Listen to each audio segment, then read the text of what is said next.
इन 3 कारण से श्री राम को 14 वर्ष का वनवास हुआ था।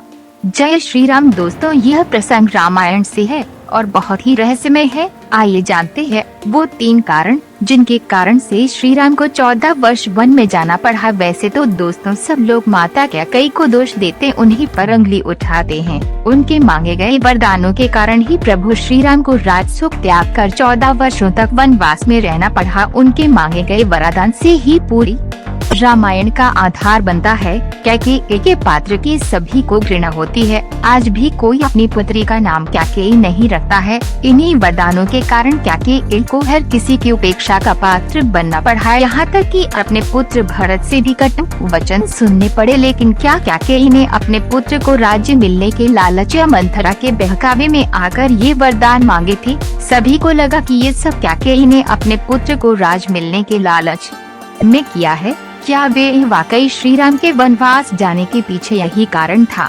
नहीं, ये असली कारण नहीं था।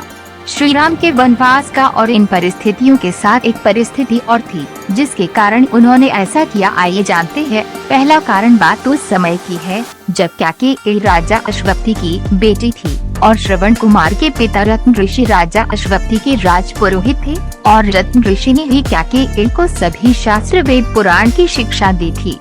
उन्होंने कैकेयी को बताया कि राजा दशरथ की कोई संतान राजगद्दी पर नहीं बैठ पाएगी और साथ ही ज्योतिष गणना के आधार पर बताया कि दशरथ की मृत्यु के पश्चात यदि 14 वर्ष के दौरान कोई संतान गद्दी पर बैठ भी गया तो रघुवंश का नाश हो जाएगा। कैकेयी ने इस बात को अपने अंदर आत्मसात कर लिया क्योंकि राजा दशरथ के हाथों बाण लगने के कारण श्रवण कुमार की मृत्यु हो गई थी, जिसके बाद परिस्थितियों वश पुत्र वियोग में विलाप करते हुए श्रवण कुमार के माता पिता ने राजा दशरथ को श्राप दिया कि जिस तरह से वे पुत्र के वियोग में प्राण त्याग रहे हैं उसी तरह राजा दशरथ की मृत्यु भी पुत्र वियोग में होगी। ये बात कैकेयी भली भांति जानती थी। कैकेयी प्रभु श्री राम से बहुत प्रेम करती थी। प्रभु श्री राम राजा दशरथ के ज्येष्ठ पुत्र थे।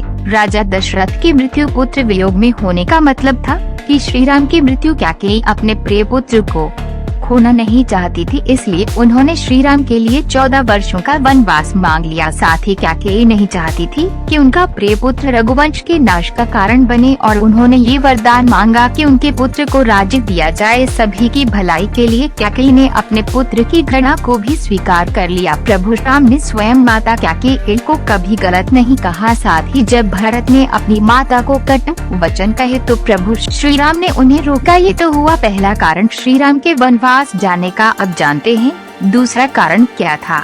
ये कथा राजा दशरथ के मुकुट के अनोखे राज से जुड़ी है जो आपने पहले कभी नहीं सुनी होगी। एक बार राजा दशरथ की किसी बात से नाराज हो बाली ने उन्हें युद्ध के लिए चुनौती दी थी। राजा दशरथ की तीनों रानियों में से कैकेयी अस्त्र शस्त्र एवं रथ चालन में पारंगत थी, अतः अक्सर राजा दशरथ जब कभी कहीं भ्रमण के लिए जाते तो कैकेयी को भी अपने साथ ले जाते थे। अयोध्या के राजा दशरथ एक बार भ्रमण करते हुए वन की ओर निकले, वहाँ उनका समाना बाली से हो गया। राजा दशरथ की किसी बात से नाराज हो बाली ने उन्हें युद्ध के लिए चुनौती दी। जब बाली एवं राजा दशरथ के मध्य भयंकर युद्ध चल रहा था उस समय संयोगवश रानी कैकेयी भी उनके साथ थी। युद्ध में बाली राजा दशरथ पर भारी पड़ने लगा। वह इसलिए क्योंकि बाली को ये वरदान प्राप्त है कि उसकी दृष्टि यदि किसी पर भी पड़ जाए तो उसकी आधी शक्ति बाली को प्राप्त हो जाती थी। अतः ये तो निश्चित था कि उन दोनों के युद्ध में हार राजा दशरथ की ही होगी। राजा दशरथ के युद्ध हारने पर बाली ने उनके सामने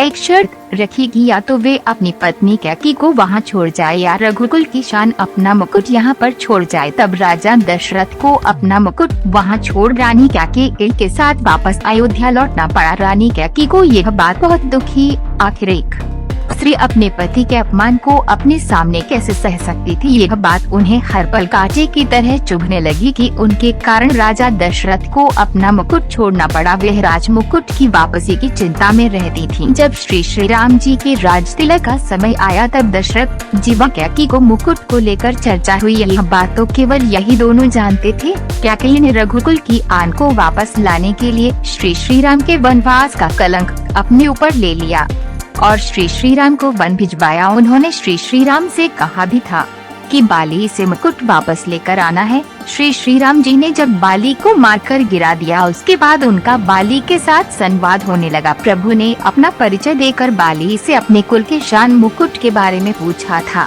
तब बाली ने बताया, रावण को मैंने बंदी बनाया था।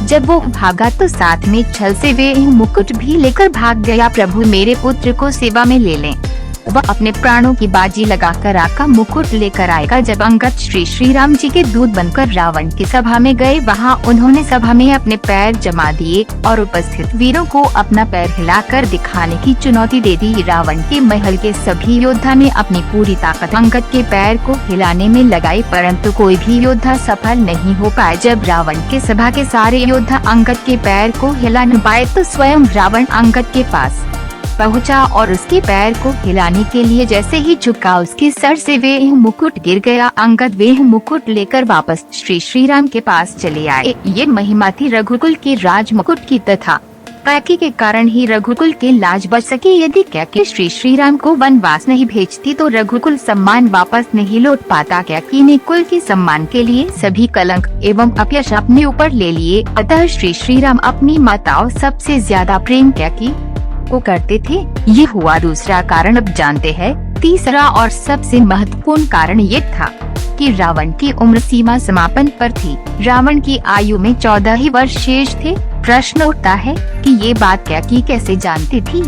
ये घटना घट तो रही थी अयोध्या में, परंतु योजना तो देवलोक में रची गई थी। इसके सूत्रधार हैं स्वयं श्री राम, वे ही निर्माता, निर्देशक तथा अभिनेता हैं। वही सूत्रधार यानी अंतर्यामी थे। मेघनाद को वही मार सकता था जो 14 वर्ष की कठोर साधना संपन्न कर सके, जो निद्रा को जीत ले, ब्रह्मचर्य का पालन कर सके। ये कार्य लक्ष्मण द्वारा संपन्न हुआ। आप कहेंगे वरदान में लक्ष्मण थे ही नहीं तो इनकी चर्चा क्यों?